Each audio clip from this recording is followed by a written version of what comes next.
Today, we have two Minnesota Timberwolves stories for you. First, we will talk about Jaden McDaniels and why his role could change during the season. Then, we will look at why Hyland could be the best value on the Timberwolves roster this year. If you enjoy Timberwolves content, make sure to subscribe and help us reach 100 subscribers. Minnesota Timberwolves head coach Chris Finch made it clear that Jaden McDaniels is not expected to begin the season as the team's starting power forward.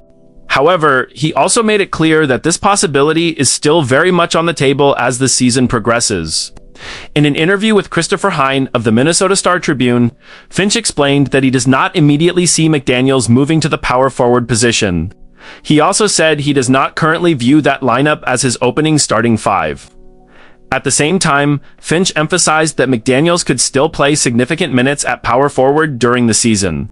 Those comments suggest that the decision only applies to the beginning of the season.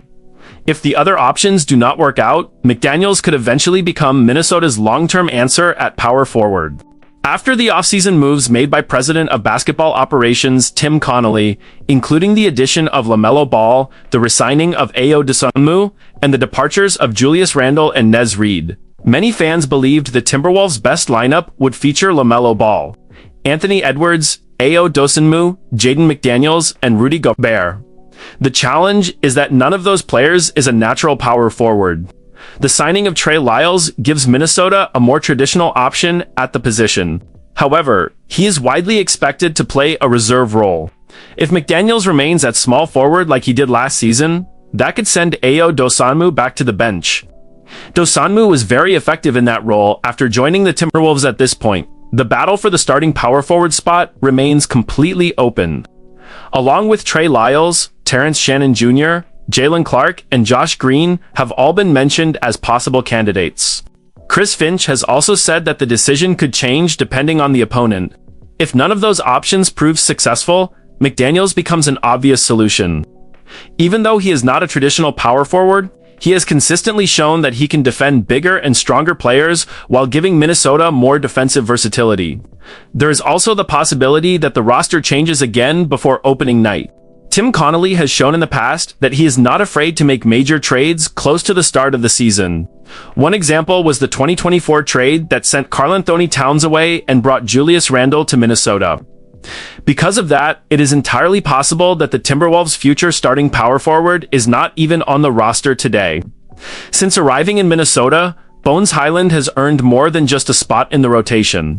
He has also become one of the most popular players among his teammates and the fans. Whether he is on the court, on the bench, at practice, or out in the community, Hyland is known for bringing positive energy and a smile that lifts everyone around him.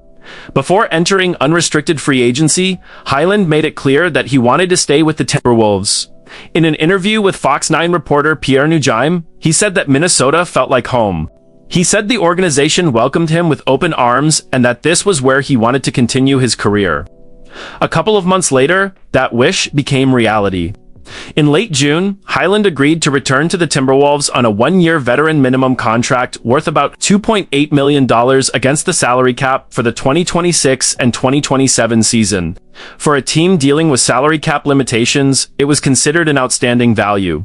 During his exit interview after last season, Hyland described the year as an opportunity to rebuild his NBA career.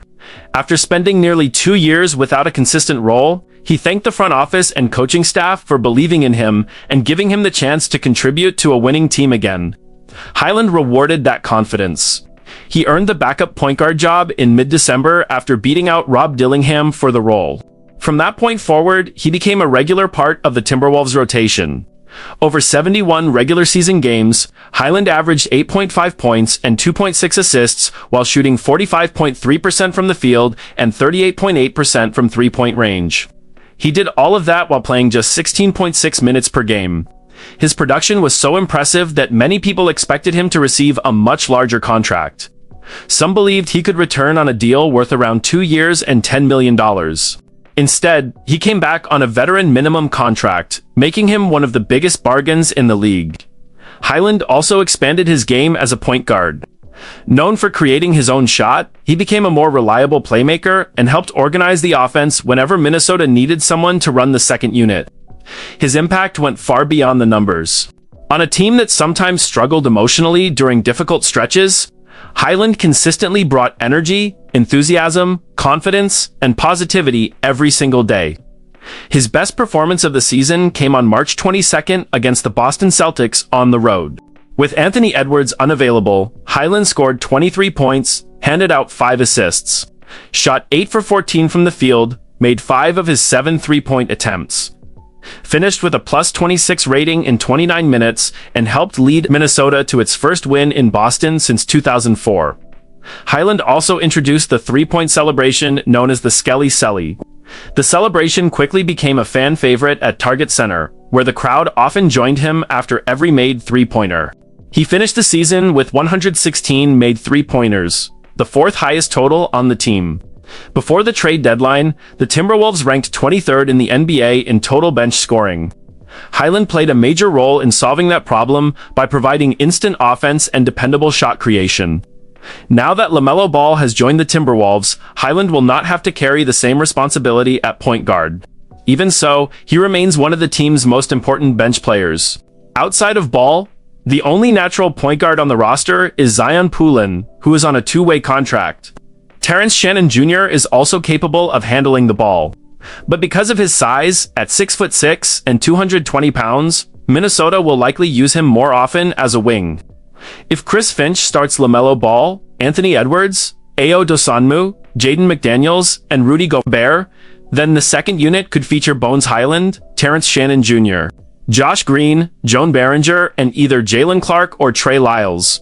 In that scenario, Hyland and Shannon would be the primary creators for the bench unit.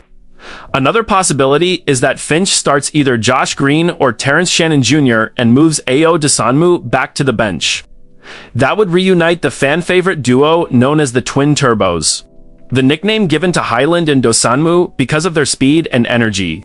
Even with LaMelo Ball joining the team, Bones Hyland remains an important piece because of his ability to score, create offense, knock down three-point shots, and bring energy every single day. If he performs at the same level this season, his veteran minimum contract could once again become one of the best values in the entire NBA. Both of today's stories show that the Minnesota Timberwolves could continue making important adjustments before and throughout the 2026 and 2027 season. In Jaden McDaniels' case, the battle for the starting power forward position is far from over. Chris Finch plans to evaluate several different lineups before making a long-term decision. McDaniels remains one of the strongest candidates to eventually claim that role if he proves to be the best fit for the team. At the same time, President of Basketball Operations Tim Connolly could still make another trade before the season begins, which means the competition for that position could change completely. As for Bones Hyland, his role appears much more established. Even after the arrival of LaMelo Ball, Hyland remains one of the most important players on Minnesota's second unit because of his scoring, playmaking, three-point shooting, and contagious energy. His chemistry with Terrence Shannon Jr., Ayo Dosunmu, Josh Green, Joan Behringer, Jalen Clark, and Trey Lyles should also help make the bench one of the team's biggest strengths. If Hyland can repeat what he accomplished last season, his $2.8 million contract could once again rank among the best bargains in the NBA. At the same time, Jaden McDaniels could finish the season playing a very different role than the one he starts with. These will be two important storylines to follow throughout training camp, the preseason, and the opening months of the Minnesota Timberwolves season. Thank you for watching. If you enjoyed this video, please leave a like, subscribe to the channel, and help us reach 100 subscribers. Turn on notifications so you never miss another Timberwolves update. See you in the next video.